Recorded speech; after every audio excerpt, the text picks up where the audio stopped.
Assalomu alaykum va rahmatullohi va barakatuh. Bu ko'rsatuv ummatining qayg'usini o'z qayg'usiga aylantirgan Ahmad Dadushning sa'y-harakatlari va tadqiqotlaridan foydalanib tayyorlandi. Avvalgi qismda men sizlarga xalifalikning qulashi sabab bo'lgan dahshatli zarba, musulmonlar tarixidagi eng katta fojia haqida gapirdim. Ummat sharafini qayta tiklash, Alloh nozil qilgan hukmlar bilan boshqaruvni qaytarish uchun qilingan barcha irodali islomiy harakatlarning qanday barbod bo'lganini esladik. Hatto eng kamida bo'lsa ham jamiyatni islomga dushman, sekulyarizmning haddidan oshgan zulmidan qisman bo'lsa-da qutqarishga qaratilgan har qanday urinishlarning qay tarzda muvaffaqiyatsizlikka uchraganini aytdik. Shuningdek, masonlik va sionizmga qarshi pozitsiyada turishga uringanlarning ham yo'li qanday to'sib qo'yilganini ko'rdik. Bugun biz hikoyani davom ettiramiz. Endi bizni Rajab Toyyib Erdo'g'on tajribasi kutmoqda. U qanday qilib o'zidan avvalgilar muvaffaqiyatsizligidan saboq olib, ummat tarixida yangi bosqichni boshlab berdi. Bu bosqich hamon shakllanish jarayonida va hali yakuniga yetgan emas. Rafoh partiyasi safida bo'lgan yoshlar haqida aytib o'tgandik. Ularni Najmiddin Erbakan boshqarardi. Bu yoshlar avvalgi avloddagi keksalar aqliyatiga rozi emasdi. Ular juda yaxshi tushunardi. Hatto eng yumshoq sekulyarizmdagi siyosatchilar ham Erbakan uslubini, an'anaviy shayxona ohangini qabul qilavermaydi. Bu yoshlar harakatchan, savodli va zamon ruhini yaxshi anglagan edi. Ular partiyaga yanada ijobiy obraz olib kirdi. Partiya ham ularni imkon qadar bag'riga bosishga harakat qilardi. Ana shu yosh guruhning boshida aqlli, faol bir yigit turardi. Uning ismi Rajab Toyyib Erdo'g'on edi. Istanbulda kambag'al oilada ulg'aygan bu yigit o'qish davrida tirikchilik uchun ko'cha-ko'yda qovun va simit sotishga majbur bo'lgan. Kasimpasha mahallasining mashhur ko'chalarida hayot unga qanday jasur bo'lishni o'rgatgan edi. U kuchli, gavdali, tabiatan yetakchi, lekin shu bilan birga diniy muhitda tarbiyalangan, axloqan to'g'ri, iboli yigit edi. Ya'ni u yaramas, yo'l to'sar emasdi, biroq kerak bo'lsa, haqqini o'zi olib qo'ya oladigan matonatga ega edi. Uning orzusi professional futbolchi bo'lish edi, lekin otasi uni boshidan to'g'ri yo'lga yo'naltirdi. Imom Xatib maktabida o'qidi. Bu maktablarni Otaturk yopgan, keyinchalik ayrimlari qayta ochilgan edi. U yerda diniy ilmlar, notiqlik san'atini o'rgandi. Keyinchalik Marmara universiteti iqtisod fakultetini bitirdi. U zamon og'irligini anglay oladigan darajada ma'rifatga ega edi. Ammo u juda ziyrak nazariyotchi emasdi. Birinchi navbatda harakat odami edi. Liderlik va insoniy fazilatlari uni tezda ilg'or qatorlarga olib chiqdi. 1994-yilda Rafoh partiyasi Erdo'g'onni Istanbul shahar hokimi lavozimiga nomzod qilib ko'rsatdi. Bu lavozim juda muhim, biroq siyosiydan ko'ra ko'proq amalga taalluqli edi. Istanbul aholisi gavjum, muammolari tog'dek, tartibsiz mahallalar, ekologik ofatlar, toshqinlar, ifloslanish, elektr uzilishi, ko'chalarni bosgan chiqindilar. Ko'plab arab shaharlariga o'xshab holdan toygan ulkan metropol. Erdo'g'on 40 yoshida saylovda g'alaba qozondi va bor kuchi bilan ishga sho'ng'idi. U islomiy konservativ siyosatchilarning eng yaxshi obrazini namoyon qildi. 5 yil davomida Istanbul uchun tarixiy xizmatlar qildi. Bu shahar Turkiyaning eng ahamiyatlisi, dunyoning eng yirik megapolislaridan biri. Undan avvalgi hokimlar uddalay olmagan vazifalarni uddaladi. Uning nomi butun Turkiyada jaranglay boshladi. 1999-yilga kelib esa sekulyarizmchilar dahshatga tushdi. Dindor, yoshlikdan mashhur bo'layotgan bu siyosatchi ustiga ustak rafiqasi hijobda, maktabi diniy. Bularning hammasi ularning nazarida qo'rqinchli belgilar edi. Eng muhimi, u kuchli notiq edi. Xalqni orqasidan ergashtira olardi.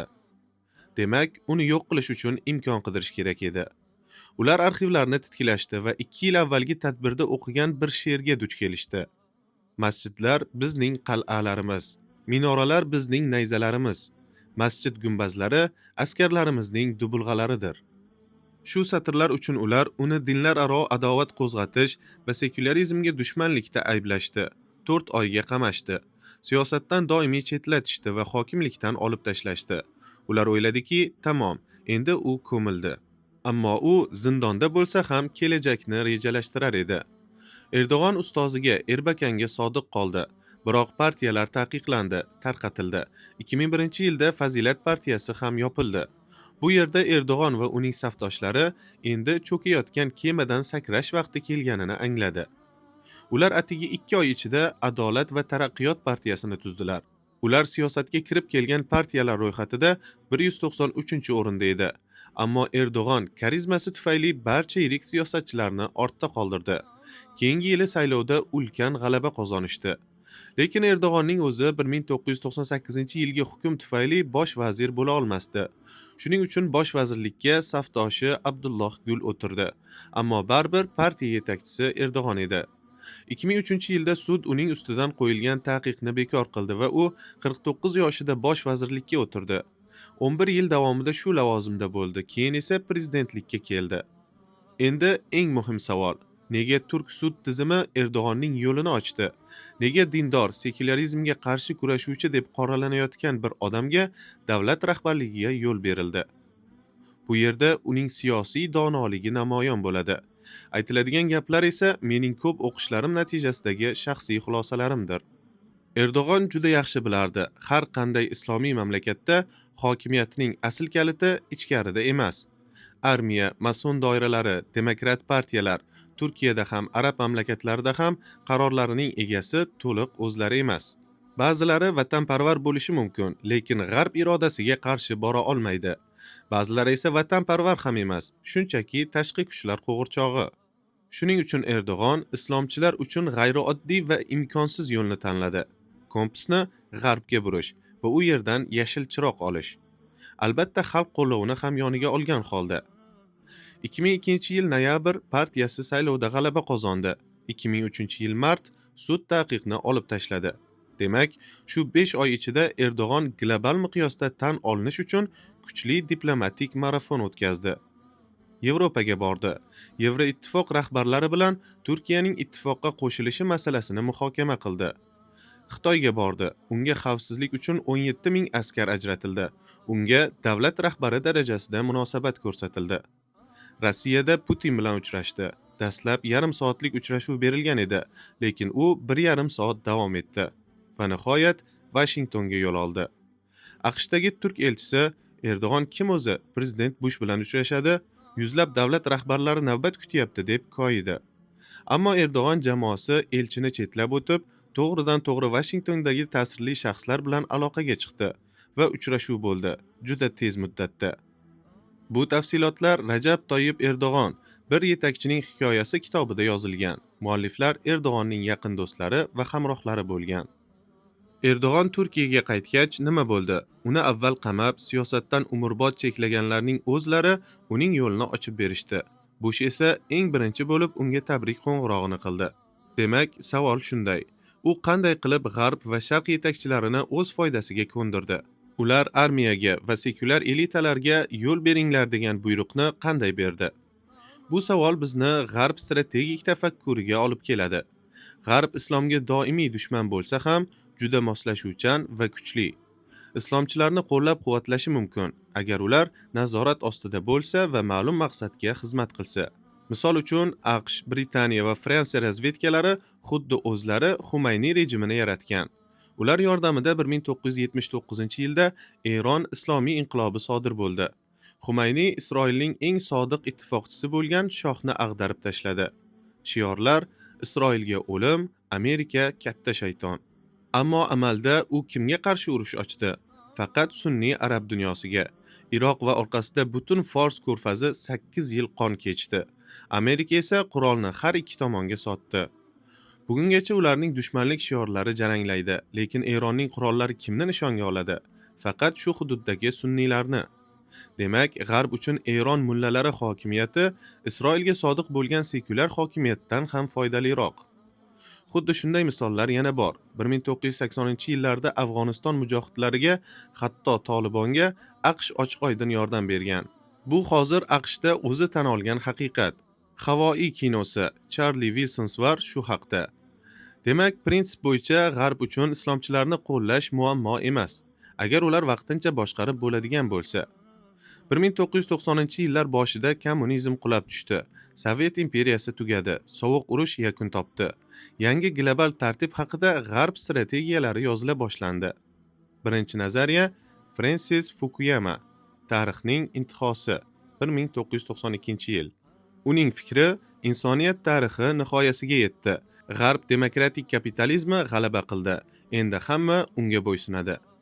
Ammo Samuel Huntington unga qarshi chiqdi. Bu gaplar xomxayol. U 1996-yilda Sivilizatsiyalar to'qnashuvi asarini yozdi. Unga ko'ra, tarix tugamagan, dunyo 9 sivilizatsiyaga bo'lingan.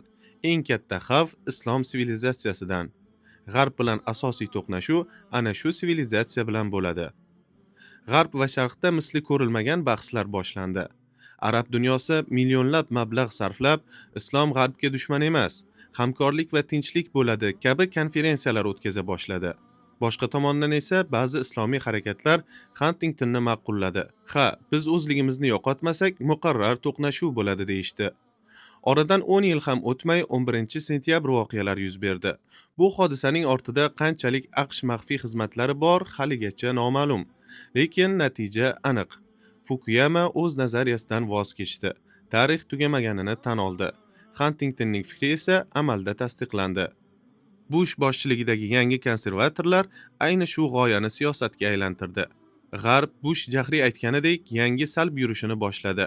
Endi esa ular bu mintaqani bevosita bosib olish, urushlar orqali shakllantirish rejalariga o'tdi. Harvard huquq professori, yahudiy va ortodoks diniga e'tiqod qiluvchi, arabcha va ivritni mukammal biladigan, Oksfordda islomiy siyosiy tafakkur bo'yicha doktorlik qilgan Nuh Feldman 2003-yilda kitob yozdi. Jihoddan keyingi davr. Amerika va islomiy demokratiya uchun kurash. Kitobning mohiyati endi jihodchi va terrorchilarning oldini olish yo'li islomiy demokratiyani yoyishdir. Ya'ni nazorat qilinadigan islomiy boshqaruv modeli yaratish. Keyinchalik bu g'oyani batafsilroq bayon qilgan yana bir asar chiqardi. Islomiy davlatning qulashi va qayta yuksalishi. Ushbu kitob haqida u Shvetsariyadagi sharqshunoslik ruhidagi bir saytga bergan suhbatda ham batafsil gapirgan edi. Feldman ochiqchasiga shunday degan: Mo'tadil islomchilarni qo'llab-quvvatlash kerak, chunki arab xalqlari aynan shu kuchlarni istayapti. Ularning boshqaruvini xohlayapti. Ular bir vaqtning o'zida ham Amerika, ham g'arb manfaatlariga xizmat qiladi. Men esa Feldman haqida keyingi bir bobda yana alohida gapiraman. Uning xavfli rollari va so'nggi yillardagi pozitsiyasiga ham to'xtalaman. Shuning uchun iltimos, bu ismni unutmang. O'sha davrda men xalqaro munosabatlar bo'yicha diplom, magistratura bosqichida o'qiyotgan edim. Doimiy o'qib boradigan jurnallarimdan biri Newsweek'ning arabcha nashri edi. Jurnal bosh muharriri Hind aslidan bo'lgan Shia ildizlariga ega amerikalik Farid Zakariyo. U o'zini liberal, ochiqlik tarafdori va demokratlar partiyasiga yaqin deb tanitardi. Biroq u ustozi Huntington vafot etganda yozgan maqolasida asl qarashlarini ochib qo'ydi.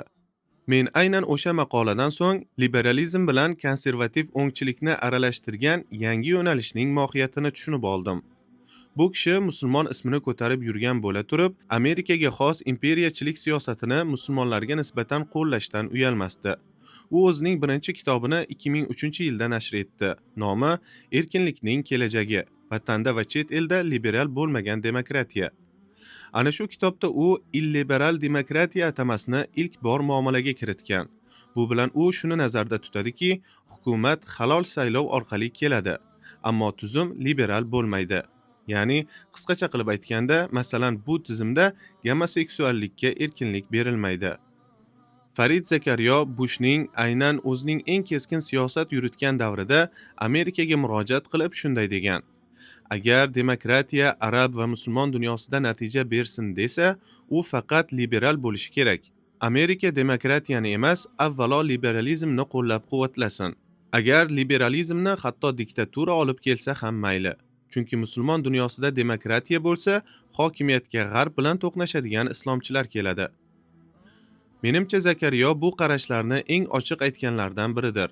Ya'ni yahudiy bo'lgan Feldman musulmon dunyosida demokratiyani qo'llashni, lekin uni mo'tadil islomchilarga yo'naltirishni taklif qilsa, musulmon aslidan bo'lgan Zakariyo esa demokratiyaning o'zini bo'g'ishni xohlaydi, toki liberal bo'lmagan islomchilar hokimiyatga kelmasin. Endi 2013-yilda Saudiya ulamosi Dr. Valid al-Huvayriyning Yangi islomchilar davri nomli kitobiga o'tamiz. Bu kitob Erdo'g'on hukmronligining 10 yilligi va arab inqiloblari boshlangandan keyin yozilgan. Muallifning aytishicha, Bush 2001-yilda hokimiyatga kelgan davridayoq AQSh Yaqin Sharqda yangi bir davr boshlashni rejalashtirgan. 2005-yilda tashqi ishlar vaziri bo'lishi oldidan Condoleezza Rice Kongressda shunday degan edi: Yaqin Sharqda bizga ittifoqchi bo'lib kelgan, lekin endi muddati o'tgan hukmdorlar ro'yxati bor. Ularning o'rniga AQShga sodiq yangi ittifoqchilar kerak. Bushning o'zi ham 2003-yilda Qo'shma Shtatlar 60 yildan beri Yaqin Sharqda diktaturalarni qo'llab kelayotgan siyosatidan voz kechdi. Endi maqsad demokratiyani yoyish deya e'lon qilgan edi. Quayrini ko'plab hujjatlar va bayonotlar keltiradi. Ulardan biri Katta Yaqin Sharq loyihasidir. AQSh bu loyihani 8lik sanoati rivojlangan davlatlar guruhiga G8 ga taqdim etgan. Unda shunday deyiladi: Hududda siyosiy va iqtisodiy huquqlardan mahrum insonlar soni oshar ekan, ekstremizm, terrorizm, xalqaro jinoyatlar va noqonuniy migratsiya ham ko'payadi. Qisqa qilib aytganda, maqsad diktaturalarni tugatib, demokratiyani joriy qilish orqali hududni barqarorlashtirish va terror xatarini kamaytirish. Muallifning fikricha, G'arb arab inqiloblarini ham aynan shu maqsadda qo'llagan. U yana bir narsani ta'kidlaydi: G'arbga kerak bo'lgan demokratiya faqat liberal demokratiya. Demokratik bo'lsa-yu islomchilar kelib qolsa, yo'q. Bu yo'lga solingan demokratiya. Lekin muallif keyin alohida shuni ko'rsatadi: G'arbning yangi ittifoqchilari liberal kuchlar emas, aynan yangi islomchilar. Va bu modelning eng mukammal namunasi sifatida Erdo'g'on ko'rsatiladi. Dalili shuki, Bush Erdo'g'on bilan bosh vazirlikka kelishidan sal oldin uchrashadi va Yaqin Sharq loyihasi rejasini unga taqdim qiladi. Erdo'g'onga yaqin Yeni Shafaq gazetasi bu uchrashuv tafsilotlarini e'lon qiladi. Bush Turkiyadan imom va voizlarni musulmon dunyosiga yuborib, mo'tadillik modelini tarqatishni taklif qiladi. Buni 2008-yilda Rand korporatsiyasining maxfiy tuzilmalarga yaqin hisoblangan hisobotida ham aytishadi. Turkiya mo'tadil islom modelini ishlab chiqsin va Yaqin Sharqqa eksport qilsin. Men bu hisobotga keyin alohida qaytaman. Hali bu oshxona qanday ishlaganini ham tushuntiraman va aynan shundan so'nggina Erdo'g'on haqidagi hukmimizni beramiz. U shunchaki G'arbning oddiy quli bo'lganmi yoki yo'qmi? Demak, o'sha davrda G'arb ichida hukmron ruhiyat shunday edi. Erdo'g'on esa vaziyatni juda teran fahmladi. U G'arbga kerak bo'lgan barcha shartlarni bajarayotganini ko'rsatib, ilmiyroq aytganda, ipning uchini qo'lga kiritdi.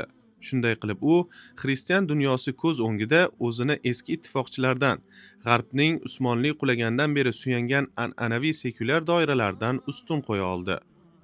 Bu eski elita Amerika buyurgan ishni muhabbatdan emas, qo'rquvdan bajarardi va aynan shuning uchun ular Erdo'g'onni G'arbga sotilgan deb ham ayta olmasdi. Chunki G'arb eski daftarchalarni ochib qo'yishidan qo'rqishardi. Ya'ni buyurilganini bajar, bo'ldi. Endi savol: Erdo'g'on hokimiyatini qanday asray oldi? Erdo'g'on hokimiyatga Turkiyadagi avvalgi barcha hukmdorlardan ko'ra kuchli xalq qo'llovi bilan keldi. Ammo cho'qqida turish, cho'qqiga chiqishdan ming chandon qiyin. U hokimiyatini qanday mustahkamladi? Tashqi siyosatda G'arb bilan aloqani mustahkamlash shart edi. Ta'kidlab o'tamiz, uzoq yillar tajribasi shuni ko'rsatgan edi. Hokimiyat kaliti avvalo G'arb qo'lida, arab yoki musulmon dunyosi qo'lida emas. Bu haqiqatni hamma ko'rdi. Misrda Muhammad Mursi bilan sodir bo'lgan voqealarda aynan shuni ko'rdik. Millionlab musulmonlar hatto og'iz ochib ko'mak so'ramadi. Jim turdi va voqealarga guvoh bo'ldi. Erdo'g'on shuni juda yaxshi anglagan. Shuning uchun u boshidanoq Isroil bilan aloqani yaxshilashga kirishdi. Bunda u Erbakandan farq qildi. Erbakan Isroil bilan aloqani kesishga harakat qilgan edi. Erdo'g'on esa qotil Ariel Sharonga qo'l uzatishdan cho'chimadi.